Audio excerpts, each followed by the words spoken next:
और दिल्ली के जनकपुरी इलाके में गड्ढे में गिरकर एक 25 बरस के युवक की जान चली गई। दिल्ली के मंत्री प्रवेश वर्मा भी हादसे वाली जगह पर अब से कुछ देर पहले पहुंचे और इन सब के बीच इस पूरा जो केस है इसको लेकर अब राजनीति शुरू हो गई। लेकिन सबसे पहले जरा आपको इस पूरे हादसे की एक रिपोर्ट दिखला दें।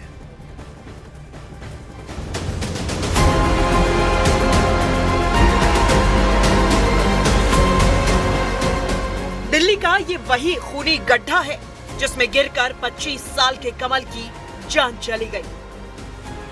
कमल रात में ऑफिस से घर के लिए निकला था, लेकिन उसका सफर अधूरा रह गया क्योंकि वो दिल्ली के जनकपुरी में जल बोर्ड की ओर से खोदे गए इस गड्ढे में गिर गया।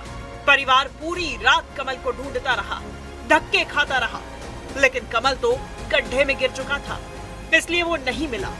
सुबह पुलिस ने परिवार को कमल की मौत की खबर सुनाई। पुलिस के मुताबिक रात करीब 12 बजे जनकपुरी थाने को कमल के लापता होने की खबर मिली थी।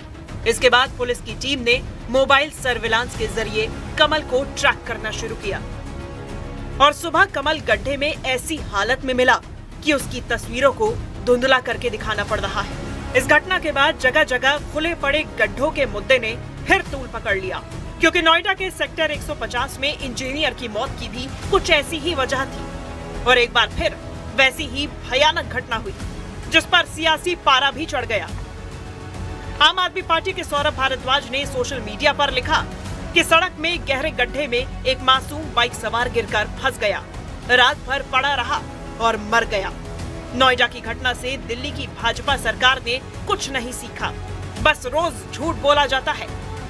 जवाब में दिल्ली सरकार की ओर से आशीष सूद ने लिखा कि घटना की जांच के निर्देश दे दिए गए हैं और दोषियों को सख्त सजा दी जाएगी। यहाँ के पुलिस सीसीटीवी जांच रही है, कैसे दुर्घटना हुई उसको जांचने की कोशिश कर रहे हैं। मैंने सभी उच्च अधिकारियों को और DCP traffic, joint CP traffic, उन सबको अप्रेज किया है इस बाजू की सड़क के ट्रैफिक को ठीक करने के लिए।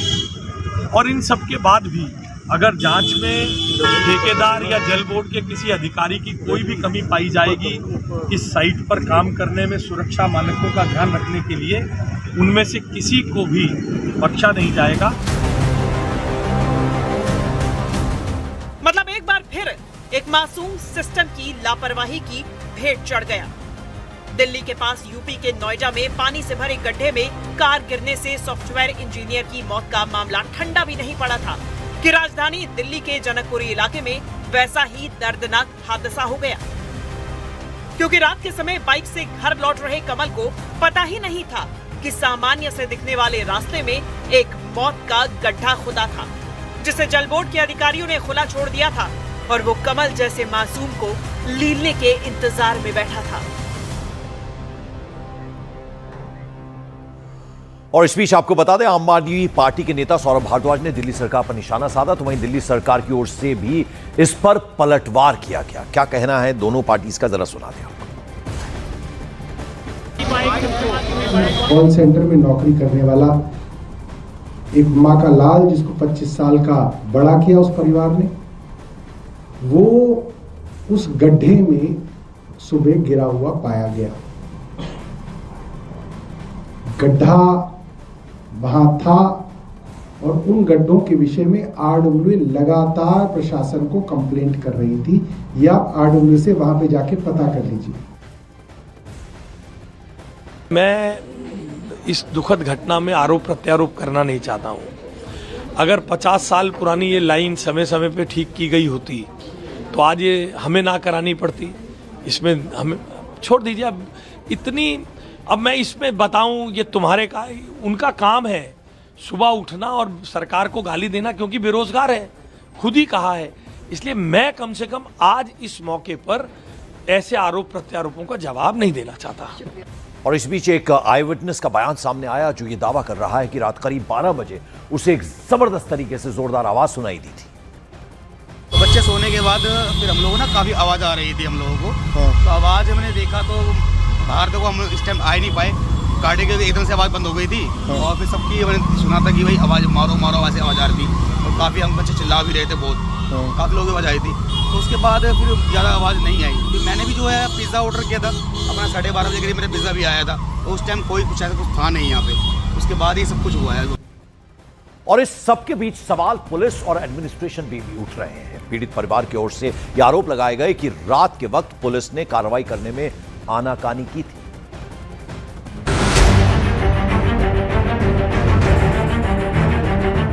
पच्चीस साल का कमल तो चला गया, लेकिन अपने पीछे वो कई सवाल छोड़ गया।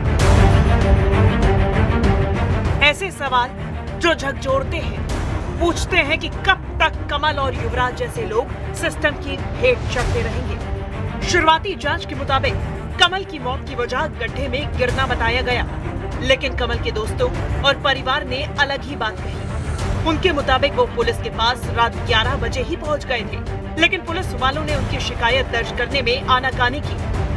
हम कंप्लेंट लिखाने गए, ये लोग हमें जवाब देते हैं कि सुबह 11 बजे के बाद कंप्लेंट लिखेंगे, अभी कंप्लेंट नहीं लिखेंगे। हमने रिक्वेस्ट करी, 2 ऑफिसर अच्छे थे इसमें, पुलिस वाले में 2 ऑफिसर बहुत अच्छे थे जिन्होंने रात को हमारी मदद करी। उन्होंने हमें लोकेशन दिलाई, ठीक है, बट लोकेशन हमें भेजी और डिलीट कर दी। हम लोकेशन ओपन भी नहीं कर पाए, इन्होंने डिलीट कर दी। हम दोबारा गए, इन्होंने बोला कि हम आपको लोकेशन नहीं दे सकते, ये कॉन्फिडेंशियली है, ठीक है। हमने बोला ठीक है सर। फिर इन्होंने बोला कि एक काम हो रहा है, हम छोटी सी हेल्प कर सकते हैं आपकी, इस एरिया में जाओ, यहाँ के 200 मीटर एरिया में आपकी 200 मीटर में आपका फोन रिंग कर रहा है, आप यहीं ढूंढ लीजिए। हम 7 लड़के रात के 12 बजे से लेके सुबह के 7 बजे तक यहाँ पे ढूंढते रहे। ना लड़का मिला, ना फोन मिला, ना बाइक मिला। कमल के दोस्त ने पुलिस पर आरोप लगाया कि कमल के पिता ने 1-2 नहीं बल्कि 6 थानों में चक्कर काटे और रिपोर्ट दर्ज कराने की कोशिश की, लेकिन किसी थाने की पुलिस ने उनकी बात नहीं सुनी। ये रोहिणी सेक्टर 10 में काम करता था HDFC बैंक के कॉल सेंटर में, और घर आ रहा था सागरपुर। 6 थानों में मैं रिपोर्ट लिखाई, 6 में से किसी भी थाने में रिपोर्ट नहीं लिखी। 24 घंटे का दे रहे कि 24 घंटे बाद हम रिपोर्ट लिखेंगे। 24 घंटे बाद अब क्या लिखोगे रिपोर्ट हमारी? अब तो लड़का चले गया हमारा, क्या रिपोर्ट? हमारा पूरा घर बर्बाद हो गया, क्या करोगे रिपोर्ट? सागरपुर थाने में रिपोर्ट लिखाने गए, वो वहाँ की लेडी ऑफिसर क्या बोल रही है हमारे को कि तुम्हारा एक लौता लड़का नहीं खोया, दुनिया के हजारों लड़के खो रहे दे पर दे। ये कोई तमीज होती बोलने की? यानी गड्ढे में गिरकर जान गंवाने वाले कमल के दोस्त के मुताबिक पुलिस ने समय रहते एक्शन नहीं लिया, वरना कमल जिंदा होता। हालांकि पुलिस का तर्क है कि वो रात के 12 बजे से ही उसे ढूंढ रही थी, जबकि कमल का परिवार पुलिस और सिस्टम दोनों की लापरवाही की ओर इशारा करता है।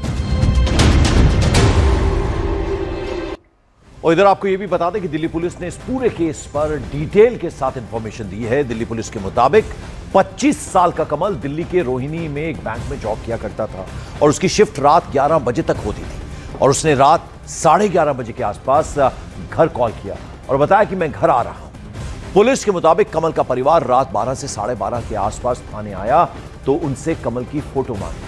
पुलिस ने कहा कि इस दौरान एक्सीडेंट और MLC कॉल चेक की गई, जिसके जरिए पुलिस को किसी संदिग्ध चोट, दुर्घटना, हमले या घरेलू हिंसा के मामले में हॉस्पिटल से तत्काल सूचना दी जाती है। इसके बाद कमल का परिवार रात 2:30 बजे आया और एक सब इंस्पेक्टर ने उनकी पूरी बात सुनी। फोटो मिलने पर कमल के फोन की लोकेशन निकाली गई, जो घटनास्थल से करीब 200 किलोमीटर दूर थी। इसके बाद पुलिस करीब 2 घंटे तक सर्च ऑपरेशन चलाती रही। पुलिस का यह भी कहना है कि उसके जवान रात भर कमल की फैमिली के लोगों के साथ वहां मौजूद थे।